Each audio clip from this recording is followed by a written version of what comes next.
السلام عليكم ورحمة الله وبركاته. ازيكم عاملين ايه؟ يا رب تكونوا بخير. وحشتوني جدا جدا من الفيديو اللي فات للفيديو ده. طبعا النهاردة عندنا فيديو حلو قوي ان شاء الله يعجبكم بإذن الله، ومدته قصيرة. عندنا هنا تخليل الفلفل الجامد الحار ده. عايزة اقول لكم ان اليومين دول ان شاء الله بإذن الله هننزل تجهيزات رمضان بمخللاتها بحركاتها بتكاتها. تمام.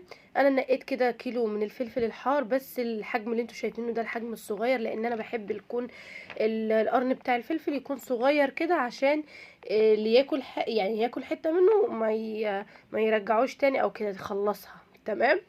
انا كنت جايبه الكيلو ب10. طبعا انا من قله تفاعلكم على القناه، فانا بصراحه بقيت محبطه.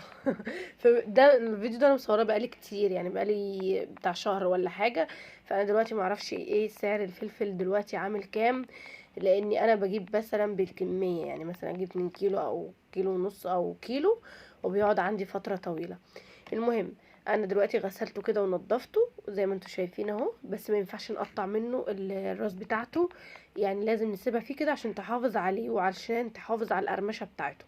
فانا جبت البطرمان بتاعي الجميل ده زي ما انتوا شايفين، وغسلته كده ونضفته وعقمته.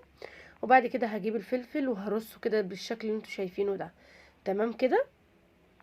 بس قبل ما تطلعوا من الفيديو ما تنسوش تدعموني باللايك والاشتراك وتفعيل الجرس عشان يوصلكوا كل جديد. واهم حاجه بالله عليكم بالله عليكم تعملوا لايك عشان الفيديو يتشاف، يعني يروح لناس كتير. يا جماعه مقصرين معايا ليه؟ والله الفيديو مش بيحتاج حاجه، يعني انتوا تعملوا اللايك كده، اللايك المتين بتاعكم، وما تعملوش اي حاجه تاني. واللايك والله مش بفلوس يا جماعه، ده اللايك كده بتضغطوا كده وخلاص. تمام. المهم رصيت بقى الكميه بتاعتي، وكان هنا في غلطه بقى. ايه هي ام ياسين الغلطه؟ ان انا مليت البطرمان بتاعي ورصيته. فانا دلوقتي هوريكم الغلطه. انا جبت البوله دي او جبت العلبه دي كانت عندي، فانا حطيت فيها حبه الفلفل دول. تمام. هو ما ينفعش ان انا احطه في علبه او بوله او اي حاجه واسعه، لازم حاجه تبقى مغلقه جامد عشان تكتمه. تمام.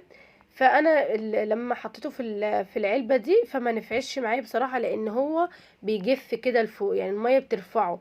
فانا حطيته في برطمان، يعني نقلته في برطمان بعديها بيوم او يومين. تمام. حطيت هنا نص كوبايه من الملح طبعا على حسب الحجم بتاع البرطمان اللي انتوا عاملينه. وحطيت معلقتين من السكر عشان يساعد على عمليه التخليل بتاعته عشان يتخلل بسرعه. وحطيت معلقتين من الخل. تمام كده. وهدوب بقى المحلول بتاعي الجميل ده كله في بعضه كده، وهنزل على المخلل بتاعي. طبعا المخلل ما فيهوش اي افتكاسات، ولكن في ناس كتير ما بتعرفش تعمله، وانا كنت من ضمنهم. انا ما كنتش بعرف اعمله، ما كانش طريقته ما كانش بتنجح معايا قوي. اللي هو ازاي؟ اللي هو انا كنت مره عملته، حطيت له الملح قليل ولا ايه، معلش بقى الريكورد فصل. حسيت ان هو هيبوظ، يعني تحسوا ان هو الفلفل بتاعكم بيطرى كده وشكله بيسود، مش لونه بيصفر كده وبيبقى لونه حلو. لا، فانتوا لازم تظبطوا الملح كويس جدا. يعني مثلا انا حطيت نص كوبايه الملح، ورجعت حطيت معلقتين تاني او 3 عشان تساعد معايا ان عمليه التخليل بتاعته بسرعه، وفي نفس الوقت عشان يبقى الملح بتاعي مظبوط.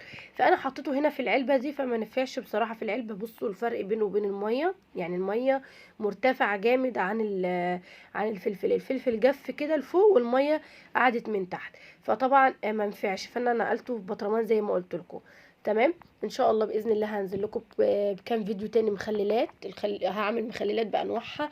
طبعا احنا لو رحنا جبنا بس ب10 جنيه مخلل من بره، مش هنجيب بتاع 5 6 قرون والله العظيم يا جماعه. يعني الحمد لله الحمد لله يعني على اللي احنا فيه والغلاء اللي احنا فيه. فاحنا نحاول بقى ايه، نعدي الحاجات دي كده بحاجات بسيطه احنا نعملها في البيت بقى وكده. المهم الفيديو بتاعي خلص، واشوفكم على خير، وانتظروني في الفيديوهات اللي جايه، واشوفكم على خير. باي باي.